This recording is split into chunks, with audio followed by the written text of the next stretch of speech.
ईरानी मिसाइलों ने इसराइल में तबाही मचा दी। ईरान ने नेतन्याहू के दफ्तर को निशाना बनाया।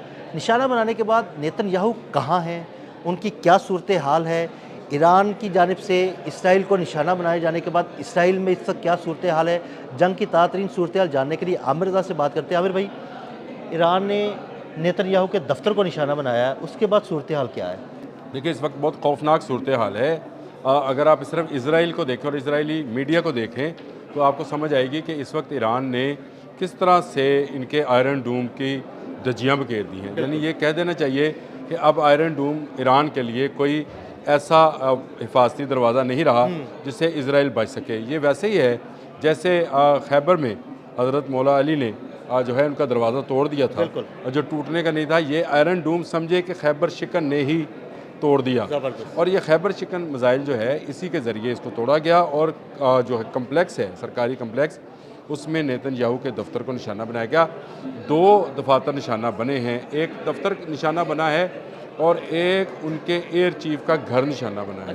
अच्छा, इजरायली अखबारात जो हैं वो इस बात को तो तस्लीम कर रहे हैं कि निशाना बना है, वो इस बात की तस्दीक भी कर रहे हैं, लेकिन नेतन्याहू के बारे में खामोश हैं। मुझे इस बात का इसलिए भी ज़्यादा जो है हुआ कि द टाइम ऑफ इसराइल ने इस पर एक स्टोरी की है कि अमेरिकन जो हैं वो भाग रहे हैं, और अमेरिकन वजारत दिफा ने ये कहा है कि इसराइल को छोड़ दें, अपने शहरियों को फ़ौरन इसराइल को छोड़ दें। इसका मतलब ये हुआ कि इसराइल इस वक्त खौफनाक हमले की जद में है, और कोई एक मिसाइल भी इसराइली सिस्टम जो है रोक नहीं पा रहा है। जो मिसाइल आ रहे हैं वो इस रफ्तार से आ रहे हैं कि मार्क 15 की या मार्क 12 की स्पीड पे हैं, और आयरन डूम उनको रोकने में नाकाम हो रहा है। ये नाकामी देखते हुए अमेरिका ने जहां गल्फ़ से अपने तमाम लोगों को निकलने का कहा, वहां उसने कहा कि इसराइल से भी फौरी तौर पर निकलने का चारा करें, क्योंकि इसराइल ख़तरे में है। ये बात इस बात की तस्दीक करती है कि पासदारान इनकलाब ने जो ये कहा कि नेतन्याहू को निशाना बना लिया गया है, और ये बात इस बात की तस्दीक कर रही है। अब नेतन्याहू भाई, उनकी जानब से कोई तरदीद भी नहीं आई। जब पासदारान इनकलाब ने कहा कि नेतन्याहू को निशाना बनाया गया, तो इसराइल की तरफ से कोई तरदीद नहीं, कोई बयान भी नहीं आया नेतन्याहू का, कोई वीडियो आई, कोई तस्वीर, कुछ भी जारी नहीं हुआ। कुछ नहीं आया। उन्होंने एक वीडियो जारी करने की कोशिश की कि एक उनका स्क्वायर है, शमस स्क्वायर, वहाँ पर से नेतन्याहू को गुजरते हुए दिखाया, लेकिन ये वीडियो जो है आप जाकर फैक्ट फाइंडिंग वो चेक करें, फेक है। सही, यानी फेक से मुराद ये नहीं है कि जली है, लेकिन ये पुरानी है। ये इस तरह का प्रोपोगंडा जो है किया जा रहा है कि नेतन्याहू महफूज हैं, लेकिन कहाँ हैं बताया नहीं जा रहा। मुझे शक इसलिए है कि इस वक्त अमेरिका और इसराइल के मीडिया जो हैं एक दूसरे पर इल्ज़ाम लगा रहे हैं कि इन्होंने जंग में ईरान को धकेला, यानी ईरान की जंग में इन्होंने धकेला। यानी धक्का पहला किसने दिया था? अब ये फैसला दोनों इत्तेहादियों में हो रहा है, लेकिन खैबर शिकन ने वाकई खैबर का दरवाज़ा तोड़ दिया है, और इस वक्त वहाँ अफरा तफरी की सूरत हाल है। इसराइल से तमाम अमरीकियों के जाने के बाद आपको अंदाज़ा है कि वहाँ से तमाम कंपनियों के दफातर और उनके अहम लोग जो हैं वो भी साथ ही फरार हो जाएंगे। और जो मुकामी लोग हैं वो तो दुबके बैठे हैं बंकर्स में। नहीं, देखें, जो यहूदी हैं उन्हीं की बात कर रहा हूँ। ये भी यहूदी हैं, जो कंपनीज हैं या अमेरिकन कंपनी हैं, लेकिन यहूदियों की हैं। ये सारे के सारे बुरी तरह जो हैं मारे जा रहे हैं, और वहाँ पर एक तरफ से हिजबुल्लाह उन पर अटैक कर रहा है, एक तरफ से ईरानी मिसाइल जो हैं उन पर अटैक कर रहे हैं। ये इस वक्त इसराइल के लिए कंडीशन जो है वो किसी तौर पे भी फेवरेबल नहीं है, और ऐसे हालात में जब नेतन्याहू पूरे स्क्रीन से गायब हैं, अभी तक उनका कोई ऐसा बयान जो है देखिए, मेरी बात सामने नहीं आया। आयतुल्लाह खामनी शहीद हुए, एक दिन के बाद उन्होंने तस्दीक कर दी, वो उनके जनाजे का भी उन्होंने बता दिया कि उनके जनाजे के बाद हम नए सुप्रीम लीडर का इंतखाब करेंगे। लेकिन नेतन्याहू तो बिल्कुल गायब है। या गायब ना होते, ज़ख्मी ना होते, या मारे ना जाते, तो कोई वीडियो ही आ जाती।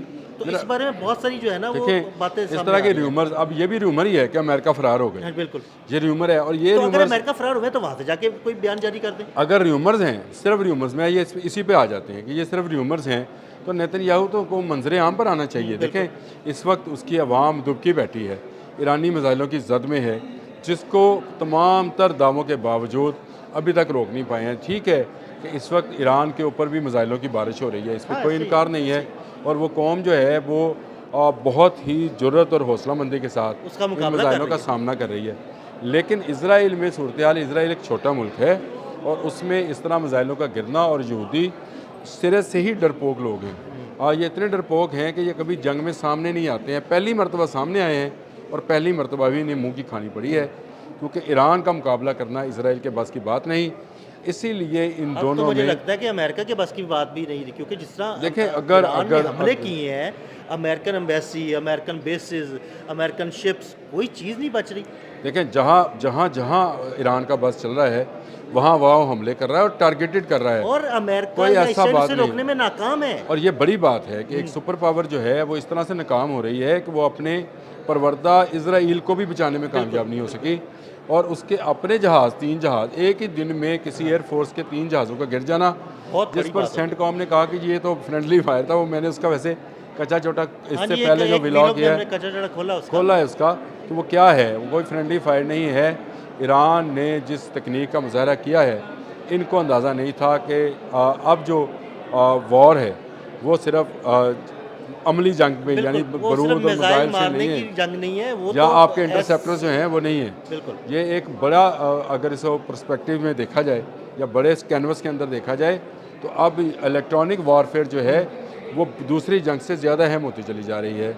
आप दूसरों के रडार्स, दूसरों के इंटरसेप्टर्स जो हैं उनको ना सिर्फ हैक करते हैं बल्कि उनको अंधा करके अपने मिसाइलों को टारगेट करते हैं।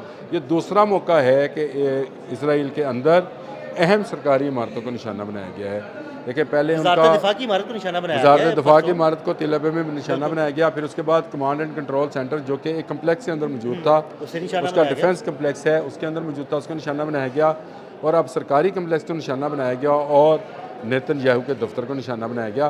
फिर उनके फ़ज़ाइया के जो सरबराह हैं उनके घर को निशाना बनाया गया। तो इसका मतलब ये है कि ईरानी इंटेलिजेंस जो है वो पूरे तौर पर इस वक्त छाई हुई है। ईरान का खौफ इस वक्त अमेरिका और इसराइल के सर पे जो है वो भूत बन के नाच रहा वैसे है। आमिर भाई, वो सोच रहे थे कि शायद आयतुल्लाह खामनेई को शहीद करेंगे तो 2-3 घंटे की बात है, ये एक दिन की बात है, जंग खत्म हो जाएगी। ये जंग तो मुझे लगता है अब शुरू हुई है। हाँ, नहीं, जंग अब शुरू हुई है, और इसकी वजह ये मैंने कल ये बात कही थी कि जंग तो अभी शुरू हुई है, अभी से तुम्हारी चीखें शुरू हो गई हैं।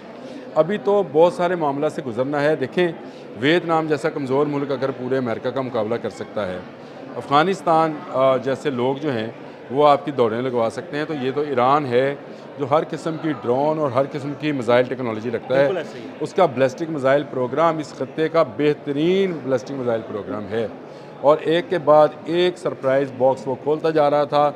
हम उसको बताते जा रहे थे कि भाई ये मिसाइल्स भी हैं, ये उसके पास सिस्टम है, ये V8 कोबरा है, ये उसके पास सियाद 4 है।